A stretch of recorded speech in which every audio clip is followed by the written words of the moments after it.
Now, Professor Gitell, I think we're really lucky to have her here in Australia and in Canberra to give this presentation. She's Professor of Management at Brandeis University's Heller School for Social Policy and Management in the US, and she's Acting Faculty Director of the MIT Leadership Centre. She brings with her a prodigious amount of scholarship. APHCRI has funded this travelling scholarship, visiting fellowship, I think, and it's been awarded to the Australian Health Workforce Institute. Professor Gittell's research has explored how coordination by frontline workers can contribute to increased performance and efficiency. She's developed a relational model for organisational change, which suggests the means by which relationships between workers, managers and customers can be transformed in increasing service quality and efficiency. Her theory has been implemented and tested in fields such as air travel, surgical care and long-term healthcare in the US. And I've worked for 12 years in healthcare policy. I often hear analogies made between air services and healthcare, and it's great to have somebody who's worked in both areas. And Professor Gittell's lecture is intended to contribute to understanding how to build high-performing work systems that foster improved coordination across multidisciplinary primary healthcare teams. We'll have about 45 minutes from Jody and then 15 minutes discussion. So I'll hand over to Jody. Okay. Thank you so much, and it's a thrill to be here in Australia at the time of such great change in the healthcare system. And I think you'll find, for those who are not specialized in the healthcare industry, that the insights are quite broad. As mentioned, I started in the airline industry, and people are using the concepts of relational coordination in many industry contexts. So with that, let me just get started and talk about the current economic environment. I didn't used to mention this, but last time I was giving a talk, I think it was in, last time in Europe was in Spain, and they said, you can't get started in your discussion without recognizing what hard times we're having here. And I realize Australia is kind of fortunate right now, given the mining boom and your proximity to Asia and so on. But it is a tough time, particularly when we look at health and human services, the aging of the population and the increase in the chronic disease burden. It's a time that we really do need to find more efficient ways to deliver higher quality care on a population basis. And so one of the questions I'd like to ask is whether this relational coordination concept is really one way that organizations can do that. And so it's might be useful to know what is relational coordination and how is it associated with performance? Why is it a dynamic that tends to increase performance? And what are the structures organizationally that help to foster it and support it and sustain it over time?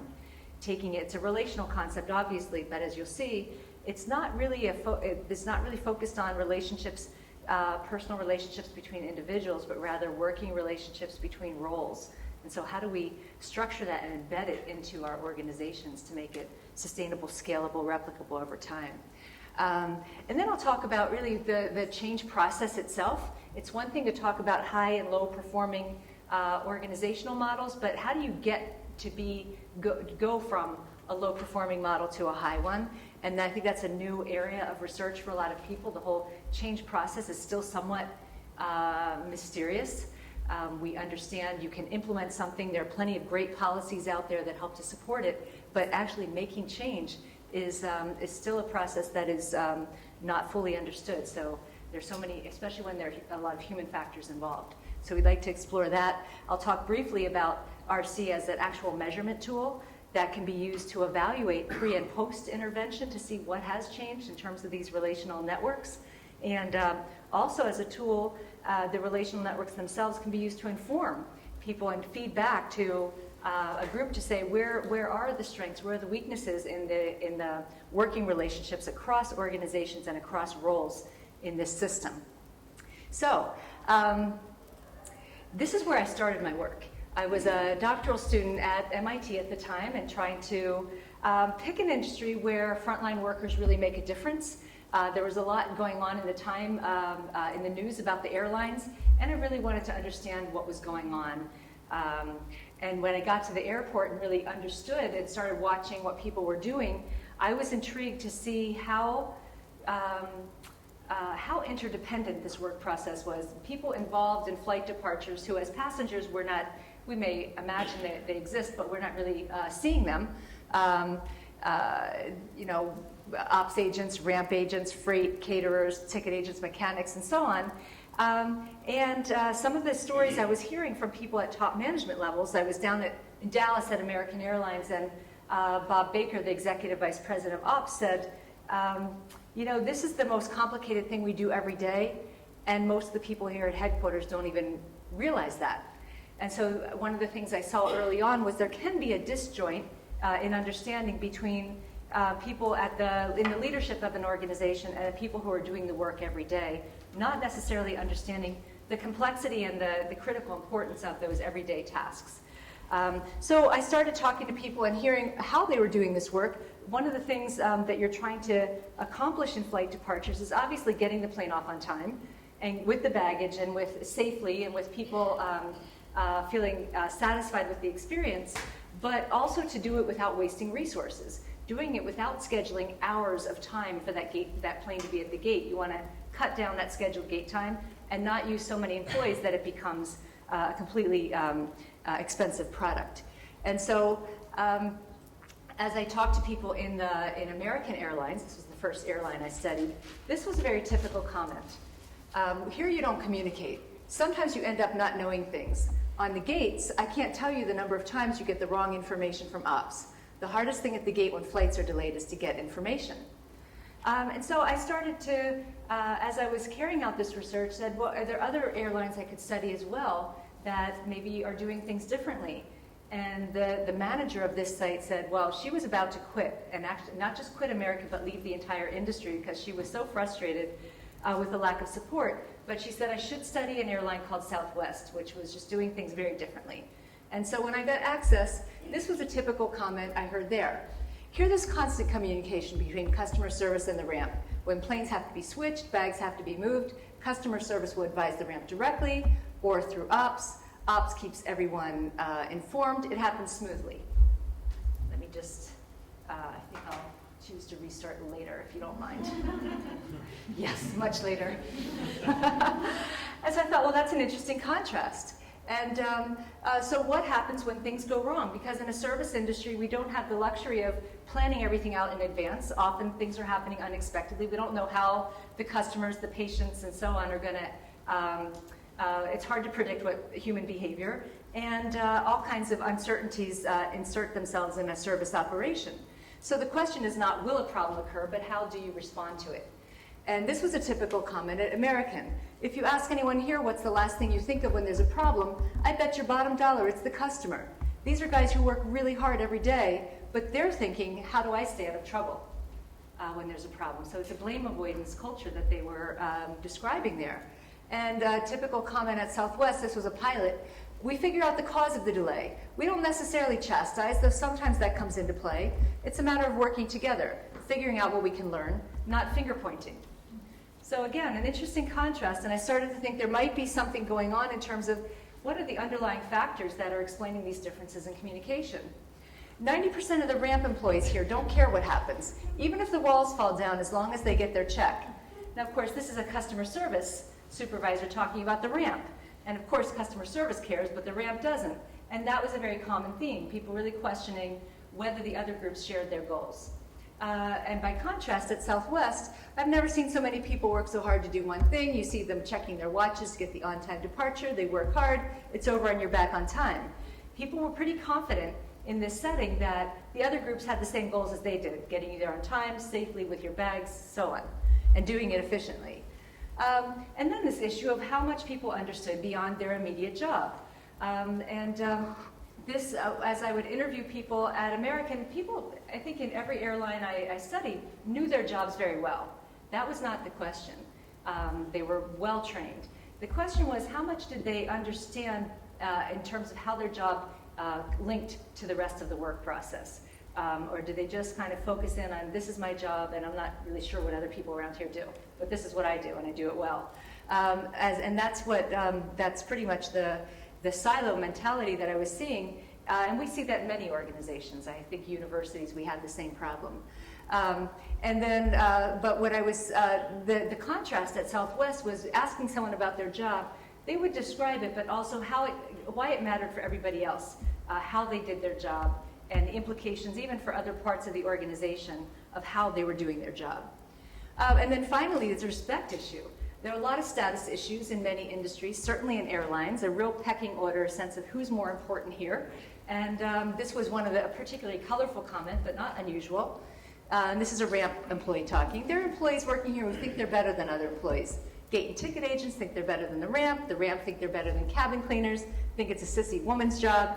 Then the cabin cleaners look down on the building cleaners, the mechanics think the ramp are a bunch of luggage handlers.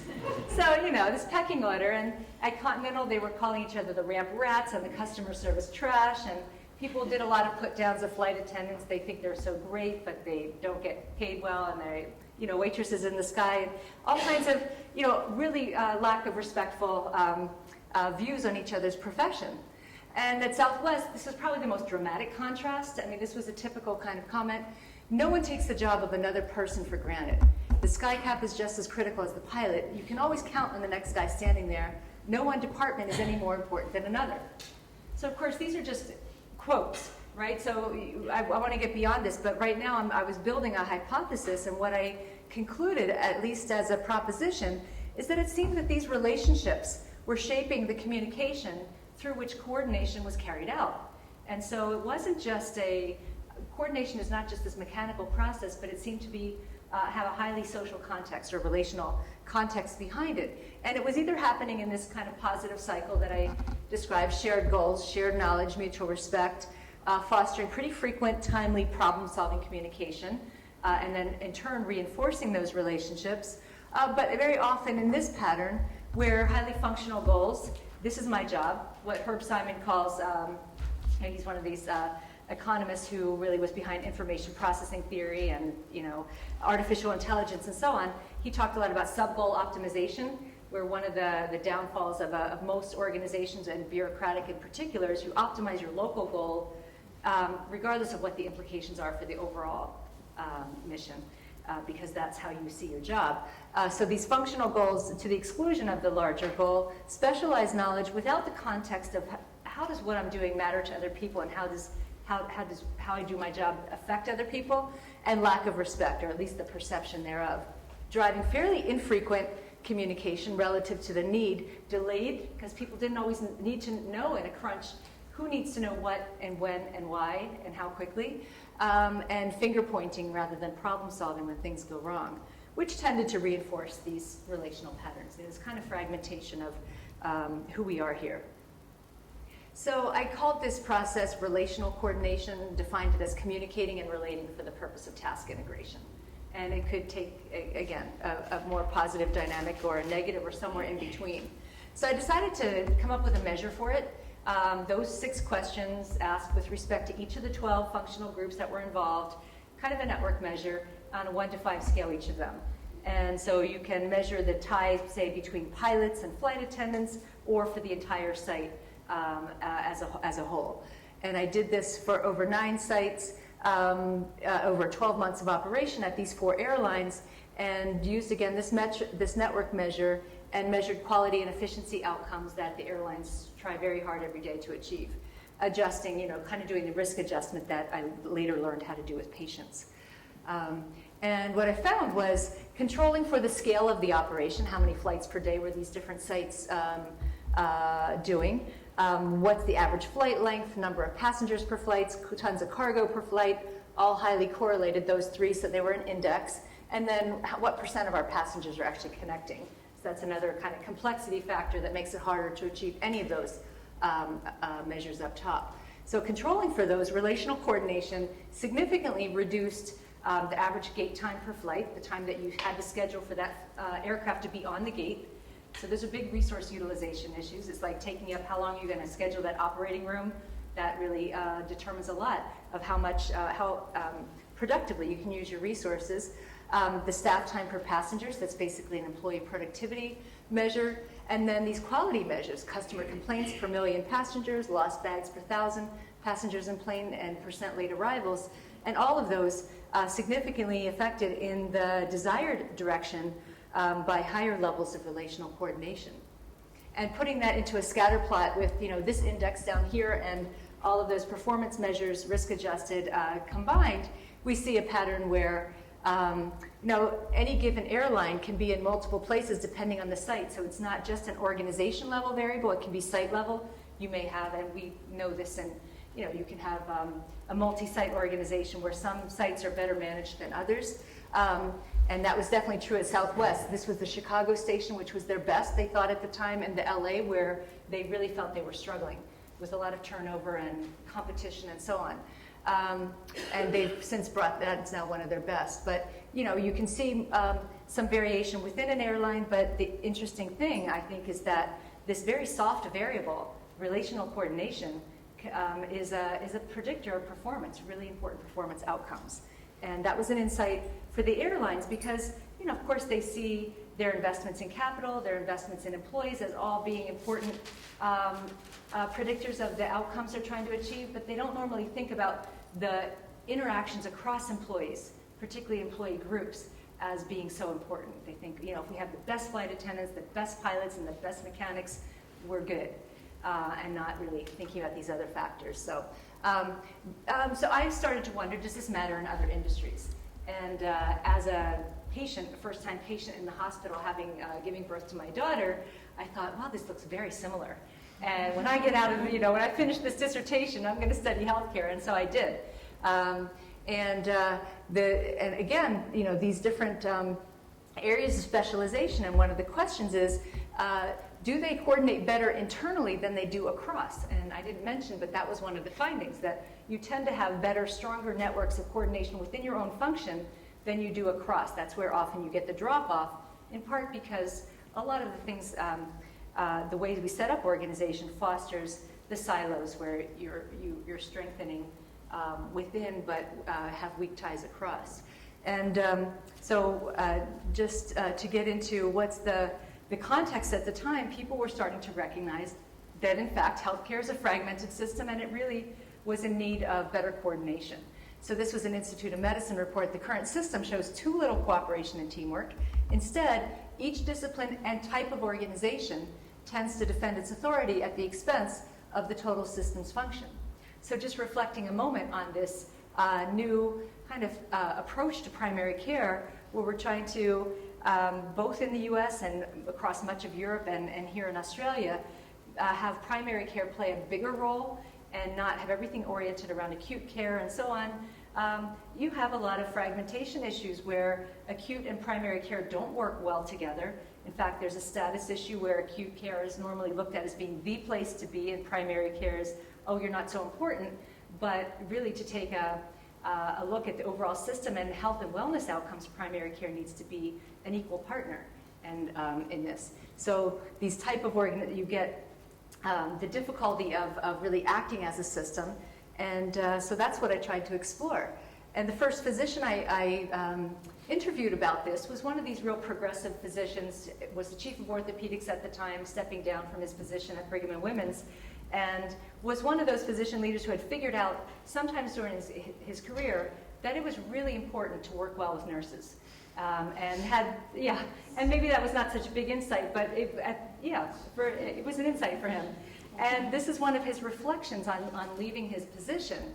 The communication line just wasn't there. We thought it was, but it wasn't. We talk to nurses every day, but we aren't really communicating. Does anything jump out at you from that? People think this is kind of funny.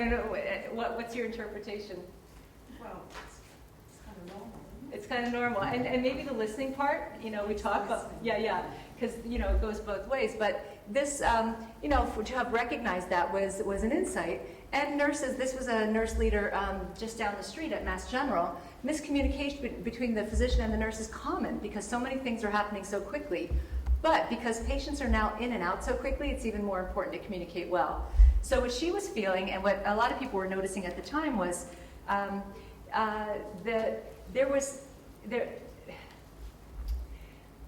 the need for communication was increasing as there were more resource constraints on the system and patients having to move through more quickly and so on. and complexity increasing, and yet the ability was not increasing at the same rate. So I think that's why the focus began to really hone in on coordination. So I did a similar study in the hospital setting. I looked at surgical patients because it was a knee replacement, joint replacement, hip replacement population where the outcomes were very well understood, so I could look at what do these organizational factors add. We measured relational coordination across these disciplines and measured the quality and efficiency outcomes, and of course risk adjusted for patient differences. And what I found was, controlling for patient age, comorbid conditions, how they were going into the surgery, the volume of how many surgeries were done annually in that unit, and gender, marital status, and so on. Relational coordination was significantly associated with shorter lengths of stay, greater patient satisfaction, and some improvements in the actual clinical outcomes of the surgery itself measured 6 weeks post-op. Using the WOMAC, which is now considered the West Ontario McMaster measure, which is considered the gold standard now for measuring the quality of outcomes of a joint replacement surgery. And putting those outcomes together into a single index, equally weighted, again, we see that relational coordination is really associated with better outcomes on some really important dimensions that healthcare systems are striving to achieve. And so since then, we've been looking at this in other healthcare settings, long-term care, some chronic care settings, other kinds of units, medical, surgical, intensive care, and so on. And a recent study that just came out of the Netherlands in Healthcare Management Review, and all consistent with these findings and building on it in different ways, including a recognition that coordination between the patient and the providers is actually really important too, particularly in a chronic care setting. So that's what some people, I think, as we start to move forward, one of the things we want to explore is the extent to which the patient and their family really are part of that healthcare team, and how do we enhance that coordination, and what's the impact on outcomes. But one thing we've noticed is that I assumed this was better for workers. In fact, that's one reason I was so interested in it. It seemed like such a more fulfilling and more kind of effective way to work, that instead of working at cross purposes with everybody kind of going in their own direction, you had that more supportive context to get something done together, not so much wasted effort. But people have wanted to study that, particularly given the increasing evidence that healthcare is a very tough industry to work in. It's a lot of burnout, and there's just been this a focus in the U.S. lately on joy at work for primary care providers, and the recognition that it's a stressful environment to work in, and people often feel like they're not achieving their personal, professional goals, and it's just hard work. So wanting to explore this, and the evidence so far is that relational coordination, particularly, and this has been studied most with nurses so far, is associated with increased job satisfaction, career satisfaction, professional efficacy, the sense that I'm actually good at my job, and reduced burnout and emotional exhaustion. And I think part of the reason is that positive relationships are a more fulfilling way to work, but it also is a sense of having the ability to actually do the job you were hired to do. So I think that's interesting to see, but that this notion that you, at any given point, you may need to make trade-offs between quality and efficiency, but a really good process innovation is one that can help you achieve better outcomes on both dimensions, so that you're really pushing out that curve, and you may still need to make trade-offs in the short term, but you're able to do better on both outcomes. And that's really what it looks like. Relational coordination is one of those innovations. But there are other ways to coordinate and to improve coordination. As someone who has been involved in teaching ops management for years, I'm very interested in these concepts of total quality management, lean strategies for improving work, redesigning workflows, re-engineering, and so on. So one of the questions I often get, and I think it's a good one, is how does this relational coordination fit with these other ways of conceptualizing and improving work? And here's a quote that made me, that it kind of clicked for me. We've been doing process improvement for several years. This is a CMO in one of the Texas healthcare systems. We think we're on the right track, But we've tried a number of different tools for process improvement, and they just don't address the relationship issues that are holding us back. So some of my colleagues at IHI, for example, the Institute for Healthcare Improvement, they do a lot of process improvement. They said they would predict that you go into a workplace that has really poor relational coordination, and it's going to be hard to do process improvement. And they've gone into those places. They don't have a measure right now, but they said but a place where you've got this going is a place where you can actually make some progress and really use the tools in the way they were intended to be used. So there's some kind of synergy, I believe, that people are starting to explore between using these tools for process improvement and working on the relational dynamics across the groups that enable those tools to succeed. And so this notion that these relationships, having shared goals, shared knowledge, mutual respect, could help to provide this organizational culture that makes it possible to do ongoing process improvement. Like we're a learning organization here because we have these ties. Another way to look at it is that these ties help people to reconceptualize their jobs from, I'm a nurse and this is what I do, or I'm a physician and this is what I do, to rather thinking of what they do as contributing to a bigger goal, which is achieving desired outcomes for the patient and their family, or whoever your customer happens to be. So it's a kind of tool for helping people reconceptualize their work. And this process of relational coordination is most important. It doesn't matter if you don't have task interdependence. You don't really need relational coordination. If you don't, so when you have high levels of task interdependence, uncertainty, and time constraints, that is when these relational coordination should matter most for achieving your desired performance outcomes. So here's kind of the picture that we have so far based on the initial piece of the research, that these dynamics drive those outcomes, and particularly under these conditions. And some of the early papers in management science and so on tested these contingency factors. Anyone who does kind of information processing theory, the notion is under certain conditions, you need higher bandwidth forms of coordination. So I think it's really critical to ask then, if this matters for performance, how do you actually achieve it? Because it's one of those things that, yeah, you can talk about it, but if you just either have it or don't, it's not very managerially important or of great policy importance. You just, well, if you have it, well, that's good for you. So I started exploring what are the organizational structures that predict higher or lower levels of relational coordination. And just started looking at the basic things that organizations do every day, these structures. How do we select people? How do we train? How do we resolve conflicts? How do we measure performance, reward it? What's our job design look like when we do put together protocols? Are they connecting across, or are they job-specific protocols? How do we do our meetings? How cross-functional are they? What do our information systems look like, and so on? And with the idea that you could have organizational structures that pretty much reinforce the old bureaucratic model that you're hired to kind of perform well within your silo but not beyond that. Or you could design organizational structures that really reinforce the cross-cutting ties. And I really would love to have a couple of illustrations of this, but one of the, I'll just give one example. We found that how people were looked at their hiring process. I asked, we interviewed all these hospitals to say, how do you hire your physicians? What are you looking for? What are you looking for when you hire nurses? And asking the people who were involved in that hiring.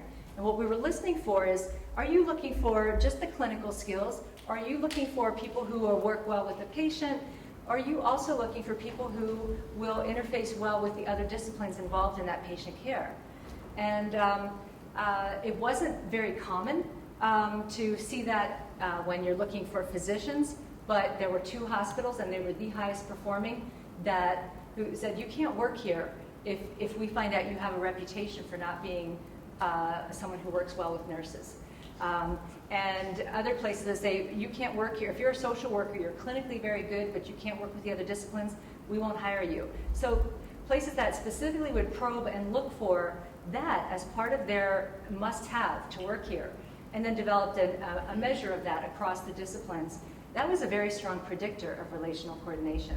And that's just one example. Then you can go down that list, and stronger or weaker predictors, but all predicted some change in relational coordination.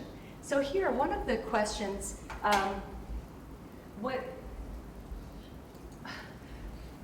so basically what we found was that this set of organizational practices, and look very similar in airlines actually, how we hire, how we train, what our information systems look like, how we've designed our jobs and so on, are strong predictors of RC, which in turn predict some of these critical outcomes.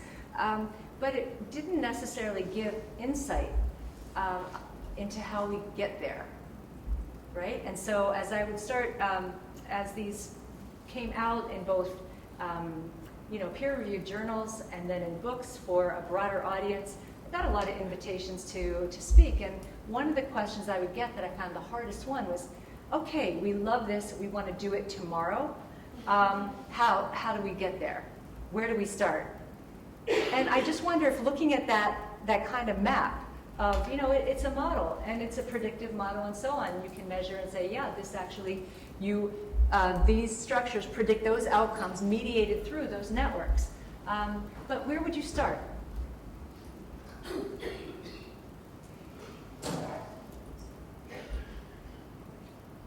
Either based on practical experience or just, kind of a hunch. Yeah. I have no idea. Yeah, I mean, it's kind of a tough. You have to go both ways. What? And looking at the culture, starting at the top. Starting at the top? And starting at the CEO and the culture, respecting each other, all that sort of. So whether these dynamics were actually role modeled by people in positions of influence. And if those are, then that would be one place to start. Otherwise, and why would you start there?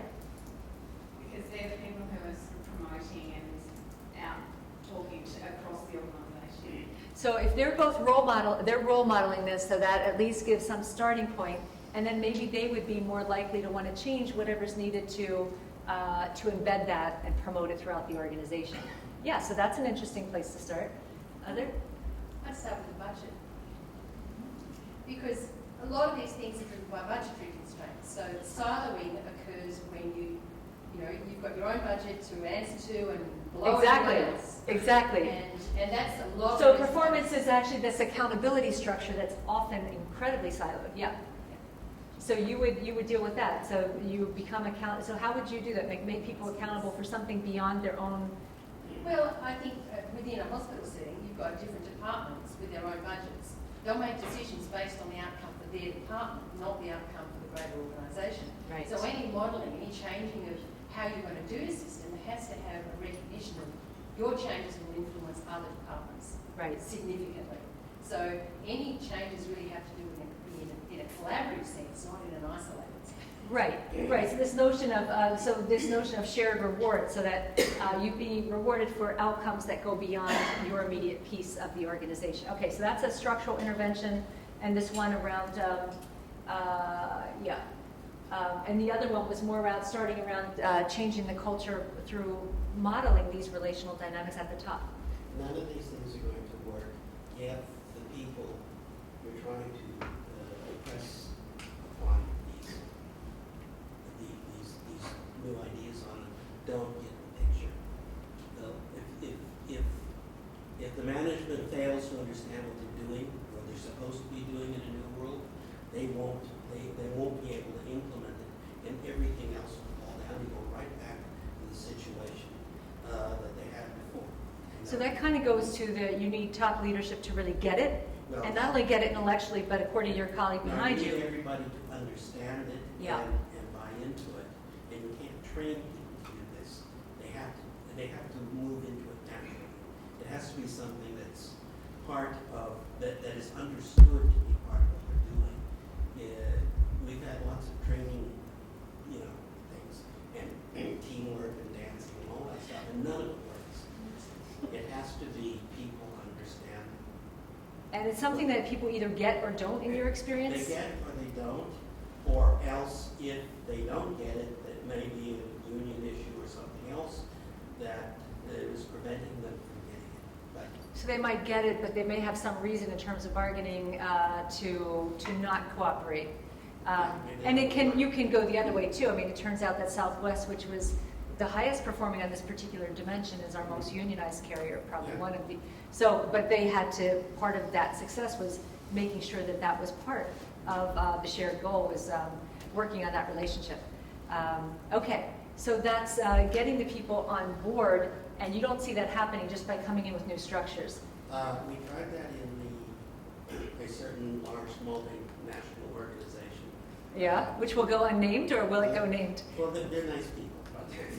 But this is not something easy to do. They failed pretty badly because this is 8 or 10 years ago when we were talking about communities of practice and that sort of thing, and we were talking about silos then and knowledge management and so on. It just didn't sync with a lot of the people who had their own cultures. Right. So you really have to put a lot of effort into everybody understanding it and everybody trying to work together. Yeah. So let me show you what we are starting to think about in terms of getting from here to there, because I agree it's incredibly difficult, and I've heard so many stories of failed efforts that it's truly humbling. But this notion that most of our organizations do have this bureaucratic legacy, it is just the way we organize. And what's knowing some of the kind of history of how organizations have evolved, and really looking at reading Weber and the whole history of bureaucracy and why it was thought to be the best way to organize. One of the reasons is because you really embed everything into the roles and not just the individuals who are filling those roles. So I think as we move toward a more relational form, one of the real lessons, that positive lessons from bureaucracy, is how do you embed those relationships into the roles so it's not just dependent on person A and person B getting along today. So really that's why I think the structural dimension is very important, and we don't just want kind of emergent relationships that may not be sustainable and replicable over time. But that is the legacy, and what I've learned is we have at the Heller School a lot of students coming from all over the world, including like amazing students coming from the governmental service in some of the African countries, and they said bureaucracies there have just imitated what we've done in Europe and U.S. and elsewhere, and they're really dysfunctional, and it's very hard to have to go through and create the kind of development they want with the kind of government bureaucracies they have. So we do have this legacy, and it's not just it's really pretty much become the legacy of most of the world. Although this structure, process, outcomes model that it was validated with the data is a good description of how things work, it doesn't really tell us how we change. And one of the real issues, I think, as you're all getting at, is that these patterns of behavior are very deeply embedded in the organizational culture and in how we are trained to think of ourselves as professionals. This is our job, that's your job, and so on. So some of the findings from other efforts are that it's rare that you can create change just by changing the organizational structures, and yet they're critical. It's not like they're not important, but that may not be there may need to be like simultaneous interventions. And part of it is being able to change the actual ways that people think, and which is, I think, what some of the other comments are really getting at. And that having this psychological safety, that it's actually okay to question how we do things and to be fallible and to express disagreement, is one of the starting points for getting the change process going. But I'm just going to look at these 3 brief examples to see how they did it. And maybe I'll just look at the first and the third. But this Canadian obstetrician and obstetrics nurse were really involved in this more relational approach in Canada to how to provide obstetrics care in an inpatient setting. And they were finding, associated with their approach, they thought fewer errors, less waste, fewer liability claims. And so they started to roll this out with the support of the Canadian Insurance Association. Thought, this is great, we really don't like a lot of patient errors. And their approach was to work with providers to improve the work process, and at the same time focus a lot on the relational dynamics that would start to emerge. and then get leadership support for changing the more macro structures to support that way of working, so that once people learned how to do something differently, they were actually reinforced in that. We didn't know what to call what we were doing, but they realized they were doing what we call relational coordination. And they've now rolled this out throughout more hospitals and are starting to build the evidence base for this approach. We have this Texas primary care example, but then also in the Maine Department of Human Services, here what they found was as they went and helped people, with the change process, they started doing lean training, and they found that when it was working, it's because people were finding new ways to work together. It wasn't just the lean tools, but a chance to find new ways to work together. It's a blame-shame environment in state government. During the training, we started to see goal alignment, shared knowledge, respect they were developing for each other. We saw it, but didn't know what it was. And so they started to design a coaching intervention that when they did lean training, they were also training and using it as an opportunity to change how people saw themselves in relation to each other. And the cool thing about process improvement and process mapping is it does give you a chance to get more insight beyond your job. How does my job link to yours in the ER? Or to see your job in the context of the process. And so it's a chance to get that different kind of insight into the work. But what they found was then people would go back to work. It's just like this training thing. You can invest a ton in training, but then you go back to work and you find before, 3 months or so, you're back to doing your job exactly the way you always did it. You're back in your old box, and you might even be really, kind of cynical because the things that you thought you could change, and you realize, it somehow didn't work. And so we're starting to think that there are 3 kinds of interventions that could be useful to do at the same time. One is really reflect on the work process. Map it out. How does my task relate to yours and so on? And how does it connect to what we're doing here for the patient or the customer and so on? And to do that in the context of relational interventions, and I'll describe those in a moment, but not forgetting to change the structures that otherwise are going to put us right back where we were. If we had to go back to work and still maximize, our individual department budget, it's going to, and in order to get promoted, we have to work within our silo. That's more powerful than anything we learned in a training course, right? So training might be a good way to get us started to think differently, but it's not going to last if it's not reinforced with the budget and so on. So here's a model that starts to get at some of these pieces. That starting is somewhere in the middle, and this notion of coaching and role modeling, especially in leadership positions, being able to role model what does it look like to work in a respectful, collegial way with nurses. What does it look like? And to use that leadership position to really show what relational coordination looks like. And we have this tool called relationship mapping that allows people to get some insight into what is the current state of relationships in our organization across these critical disciplines. Use the process mapping, which can help you to clarify your goals and your roles, structured problem solving and so on, but to be really vigilant to the organizational structures that will either reinforce this and make it sustainable or really make it a very short-lived phenomenon. So some of this relational intervention looks like creating this relationship map, assessing where we're at, creating conversations, shared goals. What are we trying to accomplish here? Shared knowledge. How is my work connected to yours and vice versa? Mutual respect. How does each role here contribute to meeting those goals? Because often it's just there's a lot of invisible work that happens in organizations that is so underappreciated that people who play an essential role don't even think of themselves as playing an essential role. And so getting that respect so that people's work becomes visible is critical.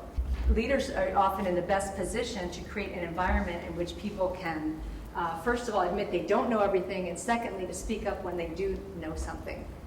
And this work process intervention, I think we could say more about, but we won't. And then structurally, assess what are our structures, which ones support relational coordinations, which ones are actually undermining it, and develop a plan of action to start redesigning those. That's something that can happen over time. But this relational dynamic is something that I do think is a starting point. And really, we talk about executive leadership as being critical, but you can think one of the questions I got in Denmark that really stumped me was where, is it more important to start with frontline support or leadership at the top? And that's kind of a tough one, because as you say, you're not going to accomplish much without leadership at the top. But how many times do you have a great idea at the top that people just don't, at the front line are like, yeah, and tomorrow it'll be something else, so we'll just wait. So I do think that this notion of multiple intervention and really thinking about getting support at the front line and at the top, and the Canadian colleagues I referred to, now when they go in to do a change initiative, they work at the front line, but they won't take on the project unless they've got top management and the board supportive and sending someone from the board or top management or both to actually be involved in that frontline transformation. So they work at the front line, but with full support and buy-in from the top, because recognizing when it's time then to sustain that with structural change, if you don't have that leadership, it's not going to succeed, and they don't want to be associated with investing that much time and having the thing not be sustainable. So it's I don't think it's an easy problem, but it's a fascinating one.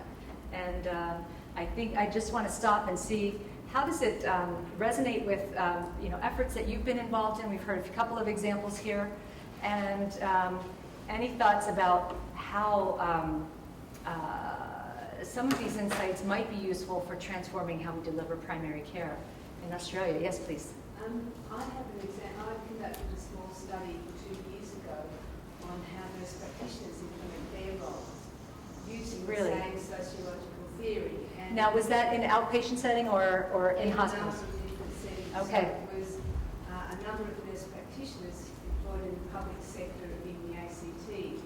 And what was interesting is they used their relationships with other people to change the processes of care. And there were two central things, and you've been discussing these.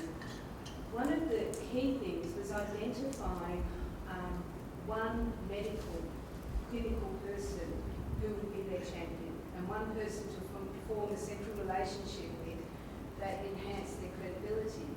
Would that have to be a GP, or could it be? It depended on the context in Yeah. which they worked. So, but what was interesting was that when there was resistance to this role, and what they were up against was that very strongly challenging the embedded traditional roles in healthcare.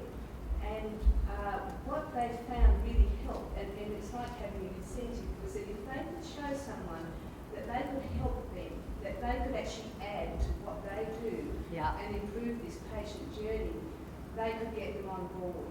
And their communication skills were central to their success. Right. And what was also significant was they found that a number of people who they couldn't get on board, they weren't really resistant to the nurse practitioner. These people were often resistant to everyone, and they weren't really good at working with other people, and they were quite resistant to change, full stop. So for me, I think central is finding that one champion who will help them to establish the credibility, but providing an incentive for other people to work with them. And I think, in fact, our Commonwealth government has done that in the primary healthcare sector by providing incentives to GPs to bring nurses into general practice. Mm-hmm. There's an incentive. This person can help you, and they can help your business and your patients. So it's an incentive to actually work together is important. Yeah, and that reminds me of this notion that if you're going to try to change your role, it takes some courage, first of all, because you're going against some very established patterns and expectations. But in order to really do it, it takes the other people have to renegotiate their roles, right? Because you can't play a new role unless other people will validate that. And so finding some way, and that could involve some real negotiation or some way to say, this is going to be good for you too. And I think we have seen some of those examples Lucia has talked about some ways that, that you can play a role that actually complements the role maybe of the GP. But is that sustainable? Well, the ones who had the greatest success were, they're clinical experts in their field. Yeah. So they really had to be so good at that they didn't have to think about it, because they really had to think about their communication. Right. That was prime. So they really had to be so good at what they did that they could actually do that on the side, but develop the relationships. Right. That was very hard work. And the ones who sustained it were the best communicators, and they managed to develop relationships, very clearly defined ones within the team. But they could only do it with one team. Yeah. So people who tried to do it working across the hospital, so Right. throughout, where they'd have to deal with a number of teams, Right. it wasn't so good because they couldn't develop that relationship with Right. too many. So this is a change that happens, first of all, at a personal level, and there have been some great examples of, okay, you get an individual relationship maybe between a couple of parties that can be transformed. What this doesn't answer is then how you take that example and embed it in roles so that that's the way we do things here, and it's not just that one person who was able to persuade others to do it differently. That's probably a catalyst. So But what we did, yes. my recommendations from that, there were To a be able to number scale of- it up and sustain it over time, yeah. There were a number of things that helped them to do that. Yeah. And they're all written. Yeah. To actually do the structural change, to embed that change into, So actually having very clear guidelines on this is what we do, this is Yeah. how we refer, these are our boundaries. Yeah. And this is where we don't go beyond. And so that they could demonstrate that to other people. yeah, And then to help support them in then developing those networks and in identifying the key source of where you start. Yeah. But also these are the things that are going to support you in doing this. right. And it kind of reminds me of that Canadian obstetrics example, where it turned out the two individuals who figured out this way of working together that wasn't normal at the time were Ken Milne and Nancy Whitelaw, obstetrician and obstetrics nurse, and they then found a way to embed that into how they did it in that unit, and now have gone out to many, many hospitals to replicate it. But it required a kind of a protocol on how do we embed that into structures and take what we learned personally and have that be transformative and sustainable for whole organizations. So it is an interesting starting point, though. There's something that clicks, people figure it out, and then find out how to replicate it. So that's very cool, that study that you've done. Thank you. Yeah.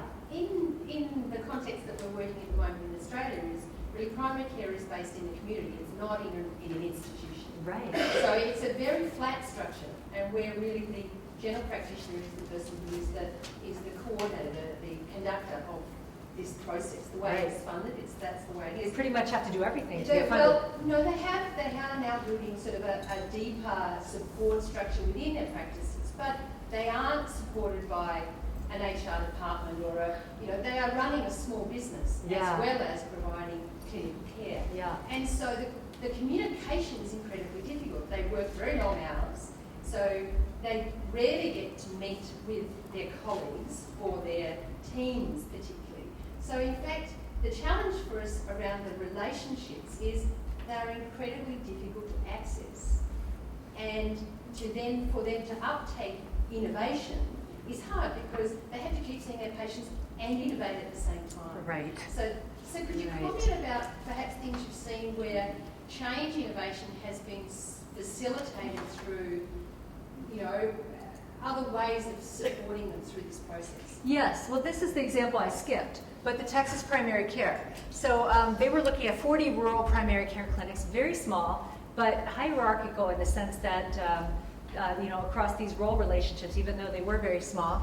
Their goal was to improve chronic care for their patients. So this intervention team led by Dr. Raquel Romero, went into the field and helped them measure their outcomes, the structures that they had for chronic care delivery, and mostly had no structures in place. Measured their relational coordination and what they called reciprocal learning. How much do we learn from each other here? And so with these coaching visits, they taught them how to have meetings, because these are places like you're describing that did not have meetings to reflect on what they were doing and how we could do it better. Help them support work process improvements, and in that context to support changes in how they related to each other. This is Raquel Romero speaking. We share the data with them. We let them decide what they want to do about it. We give advice, like meeting with each other, doing regular huddles to coordinate care, but we're there to help them do what they want to do, because they're very respectful of the context and the realization that this is totally new for these tiny practices. And what they found was that the relational coordination that existed in the practice was a strong predictor of their ability to adopt new structures for chronic care delivery. And that it seems like, although the longitudinal data are not available yet, that their intervention actually created relational coordination, which then in turn made them more likely to adopt these microstructures for treating patients. Like they were more willing to use protocols and best practices and do data-driven improvements once they had these tools for relating with each other. But I guess the only learning from that might be relevant is that you can start very small with even microstructures, like just meeting together to start creating change in these tiny primary care practices. But this was happening in a context where there was no shift in rewards. And it seems like what's happening right now in Australia is that there is an attempt to put in a new a context within which primary care is going to be managed differently.